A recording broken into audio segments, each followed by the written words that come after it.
truth is one. The sages speak of it by many names. And I mean, that pretty much says it all. You're listening to the Spiritual Shitshow podcast with Suzanne Soul, episode 80. Hello, all you gorgeous creatures, and welcome to the Spiritual Shitshow podcast, where we get into the beautiful disaster the healing and spiritual awakening journey can be. I'm your host, Suzanne Soul, comedian, lifelong spiritual student, and I'm sharing some of the treasures I've learned along my journey that have helped me and that I hope help you too. This is part 10 of my That Time the Power of Myth Blew My Fucking Mind series, where I talk all about how the PBS series The Power of Myth, where journalist Bill Moyers talks with a legendary author and mythologist, Joseph Campbell, and how it blew my motherfucking mind, because it blew my motherfucking mind. Okay, now you might be like, part 10? What's the big idea? The Power of Myth series is a 6-part series. And then I would be like, you're not wrong. The actual PBS Power of Myth series, which originally aired in 1988, is a 6-part series. And since I can do whatever the fuck I want, I wanted to talk more about it. So that's what we're doing right this very second with this here 10th episode. Okay? Cool. Okay, so I've shared how life-changing the Bill Moyers Joseph Campbell Power of Myth series was for me, as did the people who sent thousands of letters to PBS when it first aired, all saying basically the same thing. Mind blown. One letter just said, I will never be the same. And I think that person speaks for anyone who watched the series. That's how amazeballs it was. Okay then, so welcome back to part 10 of my series on the power of myth, and to part 2 on the 6th and last episode of the Power of Myth, Masks of Eternity. And if you missed that one, no worries. We're going to catch you up right now. And we're off. Okay, so picture this.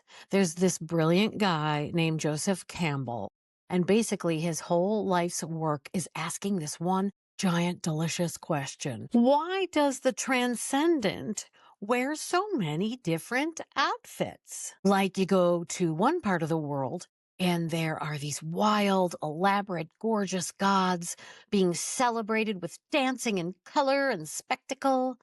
And then you go somewhere else and it's a completely different vibe, different stories, different names for stuff. Anywho, if you don't know Joseph Campbell yet, you will now. He was a teacher, a scholar, a writer, and honestly, one of the most revolutionary thinkers of the 20th century. He spent his entire life studying the world's myths, religions, and sacred stories across every culture he could get his hands on, and asking, what do these all have in common? He was president of the American Society for the Study of Religion, fluent in the sacred scriptures of traditions most of us may never encounter. And in the end, after years of study, he found one striking realization. He said, a myth is a mask of God, a metaphor for what lies behind the visible world, aka every spiritual tradition, every sacred story, every ritual and deity and holy text aren't the mystery itself. They're masks of eternity, the human attempt to point at something that cannot be directly named, seen, or held. The transcendent, the mystery, the thing that is by definition bigger than any one tradition's or any human's, for that matter, ability to fully contain. Campbell would say we experience encounters with that mystery most directly through those moments that just stop us and cause us to say, ah, in awe. A sunset, a mountain, a piece of music that hits somewhere in you can only call your soul. A realization of wonder of which Campbell said points to something that's much bigger than the human dimension.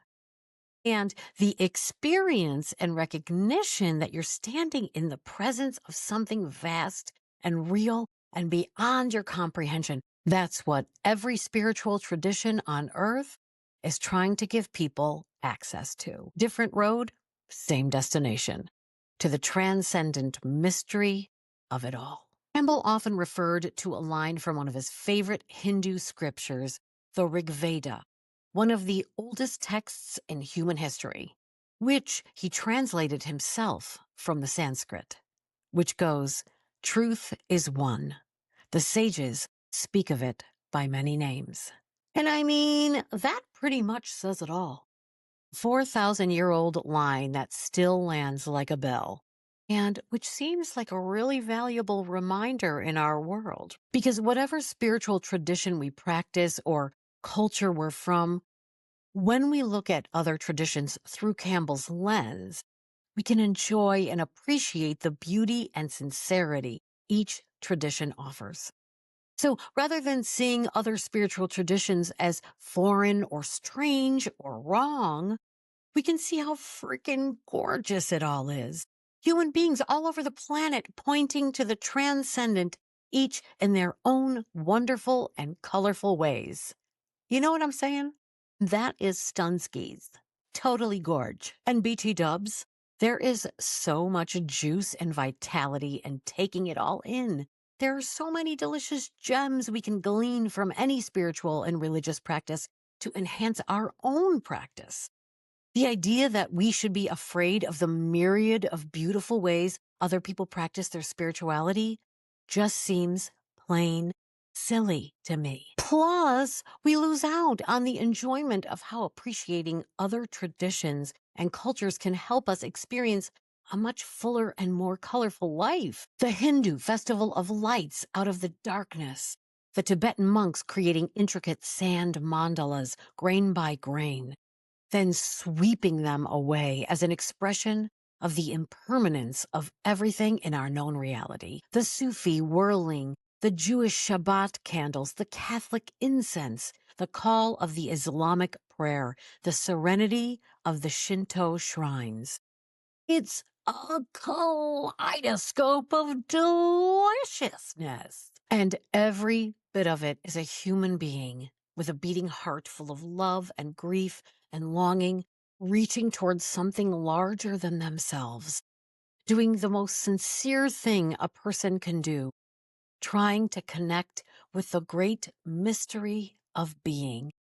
And what's not to love about that? To me, it's absolutely gorgeous. And one of Campbell's greatest legacies is that he helps us see the beauty in all of this spiritual and cultural expression. Because y'all, using religious and spiritual differences as a reason to divide, judge, or harm is totally whack. And the antidote to that is appreciation, reverence, humility, and wonder. And to honor the truth that however we point to the transcendent, whatever we call it, however we experience it, and however we practice, like Campbell so beautifully and humbly expressed, the truth is that the eternal source, that which is back of every aspect of our known reality, is a true mystery, beyond even our ability to comprehend. Like Campbell says in the Power of Myth episode, The Message of the Myth, my friend Heinrich Zimmer used to say, the best things can't be told because they transcend thought. The second best are misunderstood because those are the thoughts that are supposed to refer to that which can't be thought about. And one gets stuck with the thoughts. The third best are what we talk about, and myth is that field of reference. Metaphors referring to what is absolutely transcendent. He said, this is the way religion is. The idea of God is an idea that is metaphoric of something that cannot be told. And yet we say that God is good, God is merciful, God is just, and God loves these people and not those people, etc., etc. But we're not talking about God at all. We're talking about our idea of God.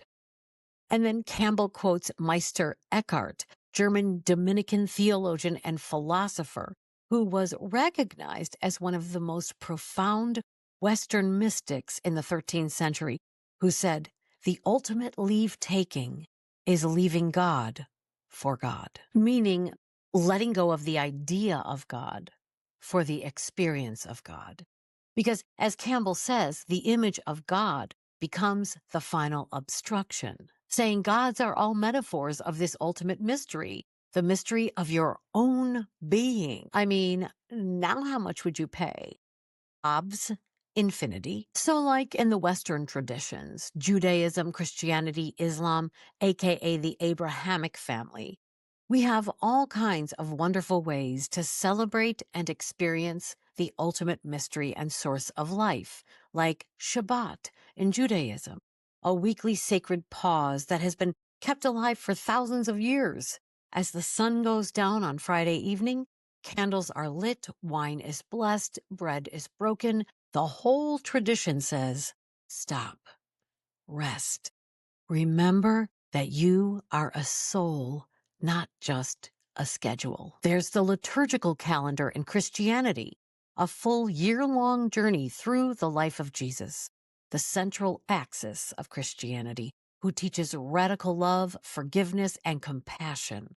His birth, his ministry, his death, his resurrection, and the renewal that follows. And in the mystical spin-offs of the Christian tradition, the contemplatives, the great mystics like Teresa of Avila and Meister Eckhart, and an interior practice of dissolving into the divine that goes really deep. And in Islam, the word itself, which means surrender, 5 times a day, every day, practitioners stop whatever they're doing and turn toward the sacred. They bow, they put their foreheads to the earth. It is a full body, full day, full life practice of remembrance. I mean, can we talk about consistent spiritual practice? Because that takes the cake. And then we have the Sufi poets who emerged from this Islamic tradition, like Rumi and Hafiz, produced some of the most breathtaking spiritual literature the world has ever known. Love letters to the mystery, essentially, written in fire.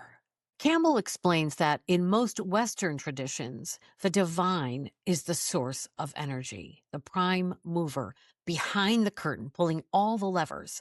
But in most Eastern and indigenous traditions, the deity isn't the source, it's the manifestation, the vehicle, the energies as masks of eternity, and they have many deities or expressions of divinity, all vehicles of the ultimate reality / source energy / transcendent / mystery. In these traditions, every force in the universe, love, violence, protection, destruction, compassion, gets its own recognition in the eternal, its own deity. Expressions of the complexity of existence are found in these traditions. Speaking of Hindus, let's talk about the beautiful Hindu tradition. They've got millions of deities. That's right, doll. Millions. Each one a different face of the same ultimate divine reality. There's Ganesh, the elephant-headed remover of obstacles, who gets his own festival where gloriously painted statues of him are carried through the streets in a massive, joyful procession, drums going, marigolds everywhere, and then the statue gets submerged in a body of water as a send-off. Have a great swim, Ganesh! Or Diwali, the festival of lights, where the whole point is that you're literally lighting up the darkness. Candles, fireworks, patterns made from colorful powder on the floor to welcome Lakshmi, the goddess of abundance, into your home. Come on, dear. Come on in, dear. I'm looking for a new furniture set. It's God as beauty, God as invitation. Then we can swing over to the Yoruba tradition of West Africa and its diaspora expressions in Cuba and Brazil, where the stories tell of the Orishas, aka divine forces, each one governing a different domain of life. Ocean is love, rivers and sensuality. Shango is thunder and justice. And in ceremony, practitioners don't just worship these divine forces, they experience them from the inside. The call is coming from inside the house. The Orisha descends, enters a devotee's body, speaks, dances, heals. The divine doesn't just show up in the room. The divine shows up in you. Then we have the Lakota of the North American plains with expressions of their own sacred reaching. The sun dance is one of their most powerful ceremonies.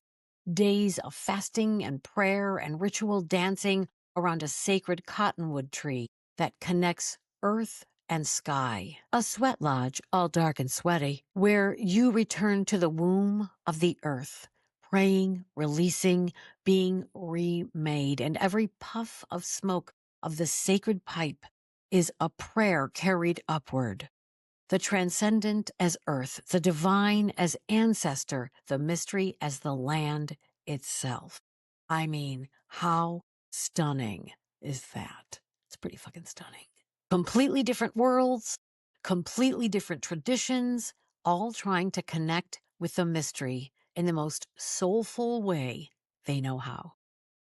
And want to hear something super wild? Throughout his decades of study, Campbell kept finding over and over that underneath all these wildly different masks, there are the same themes running through them all. Creation stories, virgin births, deaths and resurrections, returning with wisdom, all of this and more showing up across cultures that were thousands and thousands of miles away from each other and or at totally different times in history and without the internet. But still, Campbell continued to find similar themes and archetypes across them all.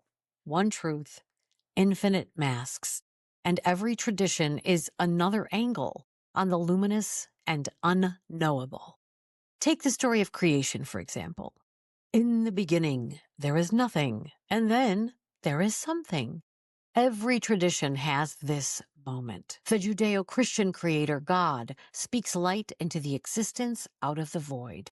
The Hindu tradition describes Brahma emerging from a lotus flower that grows from the navel of the sleeping Vishnu, consciousness dreaming itself into being. The Aztec cosmos is born from the sacrifice of two gods who hurl themselves into a fire to become the sun and moon. Creation as an act of self-destruction first. A storyline so dramatic it feels like it might have been the inspiration for the telenova. The Maori of New Zealand describe a sky father and earth mother locked in such a tight embrace that their children live in total darkness between them until one sun finally separates them and light and the world as we know it floods in. Different imagery, same essential mystery. How something came from nothing. Then we've got the virgin birth. First, let me say that Campbell interprets the virgin birth not as a historical, physical event, but as a metaphor for spiritual transformation, specifically the birth of the spiritual being out of the animal being. It symbolizes the awakening of compassion and consciousness, where the virgin represents the untouched ground of being within the human soul. And yup, a lot of similar stories across cultures and traditions are to be found about the virgin births. In Christianity, we have Mary and the Immaculate Conception. And before there was Mary, there was Isis, the great Egyptian goddess who conceives her son after the death of her husband Osiris in a miraculous act of divine intervention. He wasn't alive, but Before that, there was the Hindu goddess Kunti, who, in the Mahabharata, conceives children by invoking the sun god and other deities directly. Hi, it's Kunti. I have some Harvey's Bristol cream here. Want to come over? The Greek god Perseus is born to a mortal woman named Danae after Zeus visits her as a shower of golden light, of course. No earthly father in the picture, repping single moms everywhere. Then there's Mithra, the Persian deity who was quite the sensation throughout the Roman Empire, who was said to be born of a virgin from a rock. His birth witnessed only by shepherds who brought him gifts. Sound familiar? I think I heard that story somewhere. Hold on a second. Christmas time is here. The pattern is always the same. That which is wholly beyond human reality enters the human story through a woman, BT dubs. through a miracle, aka through a birth that defies the normal order of things. And the message underneath isn't really about biology. It's about the transcendent coming through humanity. Every time. Death and resurrection? Yes, we've got matching masks for that. In ancient Egypt, Osiris is murdered by his brother Set, which doesn't seem like a very brotherly thing to do. Dismembered, scattered across Egypt, and then painstakingly reassembled by his wife Isis, and then rises again, becoming the lord of the afterlife. Dionysus, the Greek god of wine and ecstasy, is torn apart by titans. You know, I've had tough days, but I can't say I've ever been torn apart by titans. Anyway, and then he was resurrected from a piece of his heart because the titans couldn't consume it, which gives the Janis Joplin song a whole new meaning. Then we have the Sumerian goddess Inanna, who descends deliberately into the underworld, is killed and hung on a hook, and then rises back through all 7 gates, because nobody hangs baby on a hook. In the Aztec tradition, Quetzalcoatl dies and is reborn as the morning star, which is very how I wonder what you are. In the Norse tradition, Odin hangs himself from a sacred tree for 9 days and nights, dying voluntarily, pierced by his own spear as a self-sacrifice to himself, and receives the wisdom of the runes and returns transformed. And then there is the story of Jesus. He's crucified and buried, and on the 3rd day, he arises spiritually transformed. Death enters, death is defeated, pure love and light returns, like any happy ending. The deaths in these stories is never just death. It's always a passage, a transformation, a return with something that couldn't have been gained any other way. You face the darkness, what's in there, and you return illuminated. Kind of like when you move through a really hard time and come out on the other end wiser and more moisturized. Basically, tradition seems to agree that you cannot become fully yourself without the descent. The underworld isn't punishment, it's curriculum. And here is the thing that Campbell kept coming back to. How were there so many similar themes, stories, and archetypes across cultures and traditions? Did we all just get the same ideas?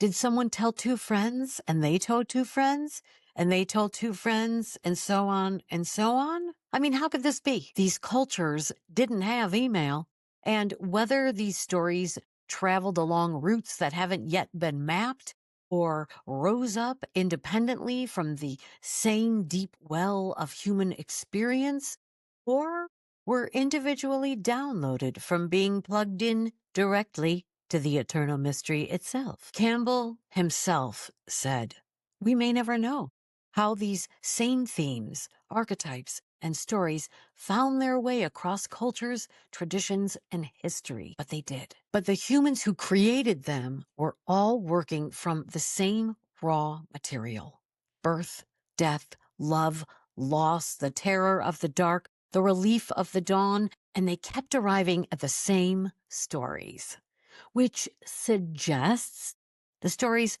really aren't about the cultures that told them. They're about us. They're about our human experience of ourselves, eternity, and our connection to and expression of the mystery of being, and thusly to each other, no matter where we come from or what mask we put on the face of eternity, so that we may commune with that mystery.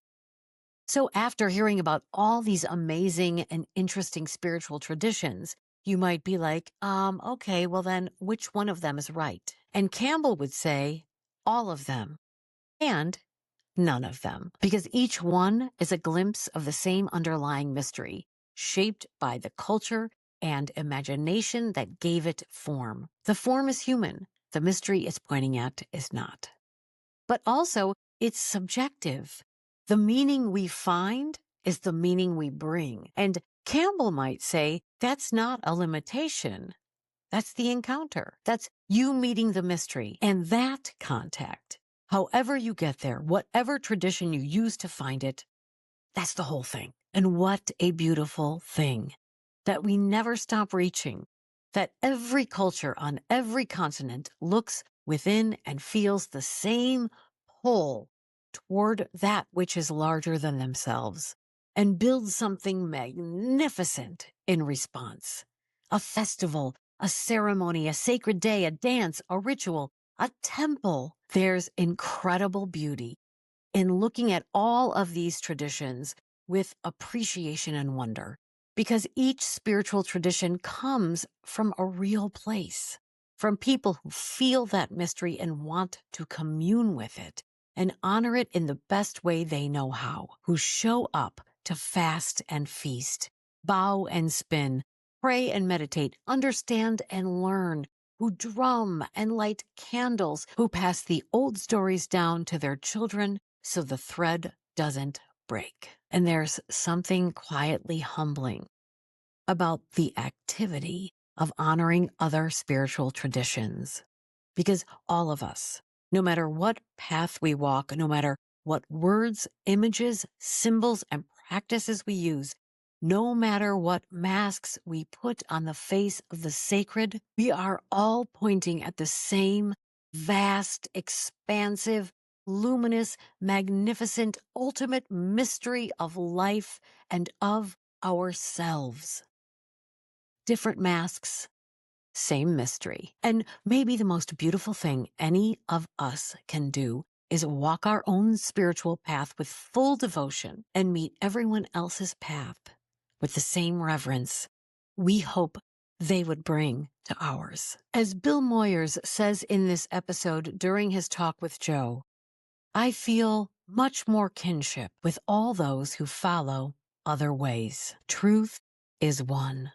The sages speak of it by many names. Join me for part 3 and my final part of my series on Masks of Eternity and of my Whole Power of Myth series, where we get into how Campbell takes us past the image, past the doctrine, past everything we think we know about the divine, and get into the thing itself, and how Masks of Eternity can offer insight and wisdom in our everyday lives. Sounds cool. Well, then be there. As always, this has been the Spiritual Shitshow Podcast. My name is Suzanne Soul. Thank you so motherfucking much for joining me, and I will see your precious ass on the next one. Roll it, you stunning divine darling, you.